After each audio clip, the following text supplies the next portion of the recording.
त्रेता युग में जब भगवान विष्णु ने श्री राम के रूप में राजा दशरथ के सबसे बड़े पुत्र के रूप में जन्म लिया, तब उनके सुदर्शन चक्र ने उनके सौतेले भाई भरत के रूप में माता कैकेयी के गर्भ से जन्म लिया। रामायण में भरत का चरित्र एक ऐसे आदर्श भाई के रूप में दिखाया गया है जिन्होंने अपने माथे पर अपनी मां के द्वारा लगाए एक कलंक को मिटाने के अथक प्रयास करते नजर आते हैं। आज हम आपको भरत का संपूर्ण जीवन परिचय देंगे। राजा दशरथ की 3 रानियां थीं, जिनमें से उनकी दूसरी रानी कैकेयी थी, जो कि कैकेयी देश की राजकुमारी थी। उन्हीं के गर्भ से भरत का जन्म हुआ था। दशरथ के 4 पुत्रों में से दूसरे नंबर पर थे। उनके बड़े भाई कौशल्या पुत्र श्री राम थे, जबकि 2 छोटे भाई सुमित्रा नंदन लक्ष्मण व शत्रुघ्न थे।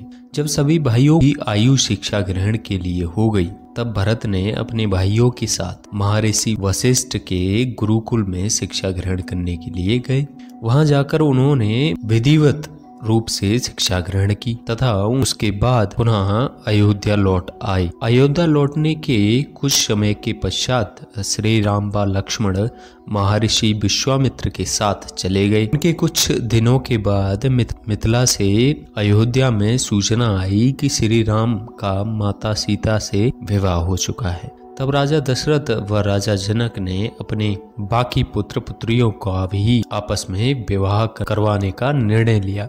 इसके फलस्वरूप भरत का विवाह मां सीता की चचेरी बहन कुशध्वज की बड़ी पुत्री मांडवी के साथ हुआ। मांडवी से भरत को 2 पुत्र प्राप्त हुए, जिनके नाम तक्ष व पुष्पकलन था। विवाह के कुछ समय के पश्चात भरत के नाना के घर से उनके लिए एक बुलावा आया। उनके नाना पशुपति कैकेयी देश के राजा थे, जिनका स्वास्थ्य ठीक नहीं चल रहा था, इसीलिए वे भरत से मिलना चाहते थे। यह सूचना पाकर भरत अपने छोटे भाई शत्रुघ्न के साथ अपने नौनिहाल के लिए चले जाते हैं।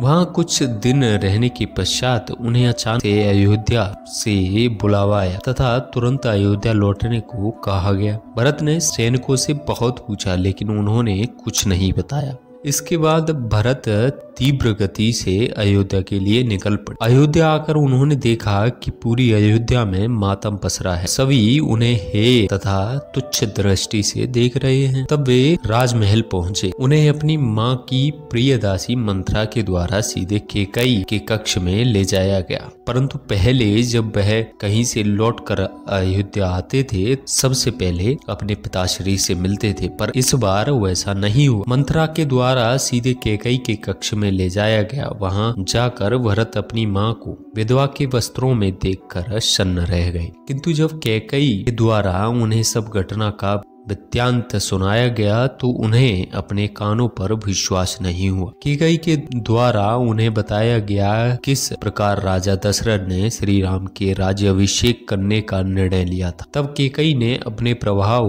व अपने 2 वचनों की आड़ में सब कुछ पलट दिया। कैकेयी ने भरत को बताया कि उसने 2 वचनों में श्री राम की वजह भरत का राज्याभिषेक मांग लिया व श्री राम के लिए 14 वर्षों का वनवास। इसके पश्चात श्री राम अपनी पत्नी सीता व भाई लक्ष्मण सहित 14 वर्ष वनवास के लिए चले गए हैं। पुत्र वियोग में राजा दशरथ की भी मृत्यु हो गई है। कैकेयी को आशा थी कि भरत यह सुनकर बहुत प्रसन्न होगा तथा खुशी खुशी अयोध्या का राजा अपने आप को मानकर राज सिंहासन संभाल लेगा, लेकिन हुआ इसके विपरीत। भरत की आंखों से विश्वसता के आंसू रह रहे थे। हृदय क्रोध की अग्नि में जलने लगा तथा मस्तिष्क ने कार्य करना बंद कर दिया था। उसने उसी समय अपनी मां कैकेयी का हमेशा के लिए त्याग कर दिया तथा जीवन भर उनका मुख न देखने का प्रण लिया। इसके बाद वे सीधे मां कौशल्या के कक्ष में गए तथा अपनी मां के द्वारा किए गए कर्मों के लिए क्षमा मांगी। वे कौशल्या से लिपटकर विलाप करने लगी, रोने लगी। तब अयोध्या के राजगुरु महर्षि वशिष्ठ ने भरत को बुलाया तथा अपने पिता दशरथ का अंतिम संस्कार करने को कहा। दुर्भाग्य से जब दशरथ की मृत्यु हुई तब उनके 4 पुत्रों में से एक भी वहां उपस्थित नहीं था। राम और सीता लक्ष्मण सब वनवास के लिए जा चुके थे। भरत और शत्रुघ्न अपने नौनिहाल में थे। इसीलिए भरत ने शत्रुघ्न के साथ अपने पिता का अंतिम संस्कार किया। अपने पिता का अंतिम संस्कार करने के पश्चात भरत श्री राम को वन से वापस अयोध्या वापस लाने के लिए चित्रकूट के लिए निकल पड़े। उनके साथ अयोध्या का पूरा राज परिवार, सैनिक व प्रजागण भी गए। चित्रकूट पहुंचकर भरत श्री राम के चरणों में गिरकर रोने लगे तथा उनसे वापस चलने की विनती की। श्री राम ने 14 वर्ष से पहले वापस जाने से मना कर दिया, क्योंकि उन्हें ये वचन उनके पिताश्री ने दिया था, जो अब जीवित नहीं है। इसीलिए वचन को वापस लेने का अधिकार केवल उन्हीं का था, किंतु भरत ने उन्हें अयोध्या का राज्य उन्हें ही संभालने को कहा। इस पर श्री राम ने उनकी यह बात मान ली थी तथा अपनी अनुपस्थिति में 14 वर्षों तक भरत को अयोध्या संभालने का आदेश दिया। इसके बाद भरत ने श्री राम से अपनी खड़ाऊं उन्हें देने का आग्रह किया। वह खड़ाऊं भरत अपने सिर पर रखकर आंखों में आंसू भरकर वापस अयोध्या लौट आए। श्री राम की खड़ाऊं अपने सिर पर रखकर भरत अयोध्या पहुंच गए। तब पूरी प्रजा के सामने घोषणा की कि अयोध्या के राजा केवल और केवल श्री राम ही है। उन्होंने वह खड़ाऊं राज सिंहासन पर रख दी। श्री राम ने उनकी अनुपस्थिति में अयोध्या का राज संभालने का आदेश दिया था। इसीलिए भरत ने श्री राम की भांति ही अयोध्या के निकट नंदीग्राम के वनों में एक वनवासी का जीवन व्यतीत करने व वहीं से राज्य की व्यवस्था संभालने का निर्णय लिया। इसके बाद भरत नंदीग्राम में कुटिया बनाकर रहने लगे। उन्होंने भूमि में एक गड्ढा बनाया ताकि उनका स्थान हमेशा श्री राम से नीचे ही रहे। वे प्रतिदिन श्री राम के चरणों की खड़ाऊं की पूजा करते व अयोध्या का राजकाज संभालते। जब श्री राम अपने वनवास के अंतिम वर्षों में थे, तब भरत ने अयोध्या के ऊपर से एक विशाल प्राणी को पर्वत के साथ उड़ते देखा। उन्हें लगा कि अयोध्या पर किसी ने आक्रमण कर दिया है, इसीलिए उन्होंने उस पर बाण चला दिया। बाण के प्रभाव से वह प्राणी पर्वत समेत नीचे गिर पड़ा। जब उसे होश आया, तब उसने अपना परिचय हनुमान के रूप में दिया था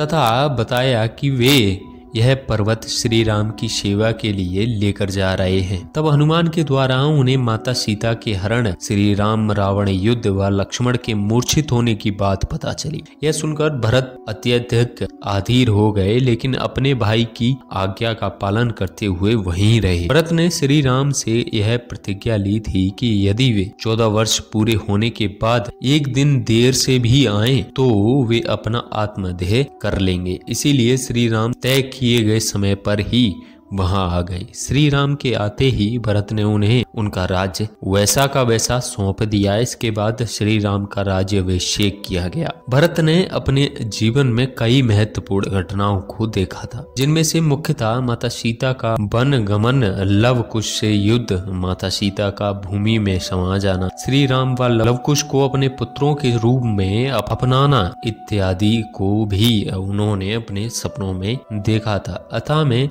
अंत में जब श्री राम का धरती को छोड़ने का समय पास आया, तो उन्होंने अयोध्या के निकट सरयू नदी में समाधि ले ली। उनके साथ ही साथ भरत ने भी सरयू नदी में ही समाधि ले ली तथा अपने धाम वैकुंठ धाम लौट गए। ये थी कुछ शब्दों में श्री भरत की कहानी, जो कि राम के सौतेले भाई हुआ करते थे। आज के लिए सिर्फ इतना ही। मिलते हैं बहुत जल्द, तब तक के लिए बाय बाय। जय श्री राम।